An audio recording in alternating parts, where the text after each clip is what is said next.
আমাদের নির্বাচন একটা প্রক্রিয়া, আমরা একটা উৎসবের মধ্যে দিয়ে নির্বাচনটাকে আগে উপভোগ করি। কিছুক্ষণ আগ পর্যন্ত এই নির্বাচনের ফলাফল ঘোষণার আগ পর্যন্ত কিন্তু আপনারা পার্থক্য করতে পারতেন না কে প্রার্থী, কে কার বিপক্ষে দাঁড়িয়েছে।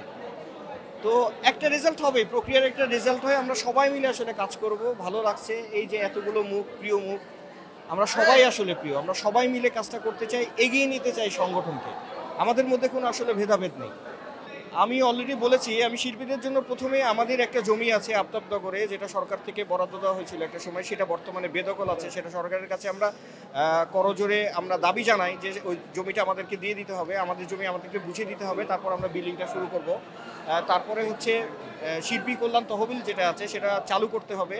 তারপরে আমাদের শিল্পীদের যে সুবিধা দিই, পেনশন থেকে আরম্ভ করে যে ভাতাগুলো পাওয়া যাবে, সেগুলো আমাদেরকে বেঁচে থাকতে সুবিধা করবে। এবং তার চাইতে বড় কথা হচ্ছে যে অভিনয়কে পেশা হিসাবে স্বীকৃতি দিতে হবে। আমরা তো পেশার সংকটে ভুগছি, আমাদেরকে স্বীকৃতি নেই। এই স্বীকৃতিটা তো রাষ্ট্রের কাছে আমরা চাই। রাষ্ট্রের কাছে শিল্পী হচ্ছে সবচাইতে বড় সম্পদ।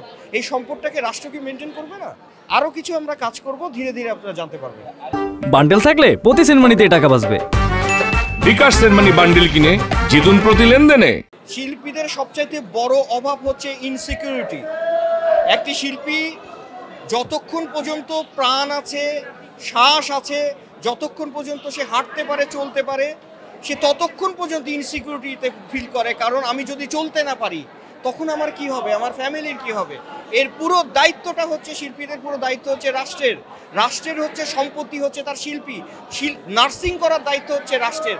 এই শিল্পীদের এই অনিরাপত্তা, ওই অনিরাপদ জীবন থেকে শিল্পীদেরকে উদ্ধার করতে হবে।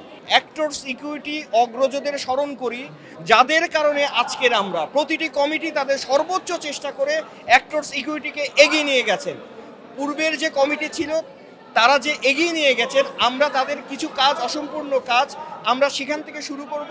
সেই কাজগুলোকে সম্পূর্ণ করে আমাদের কাজগুলোকে, নতুন কাজগুলোকে আমরা এগিয়ে নিয়ে যাব এবং আমাদের পরবর্তী যে কমিটি আসবে তাদের জন্য নতুন একটা দৃষ্টান্ত স্থাপন করব।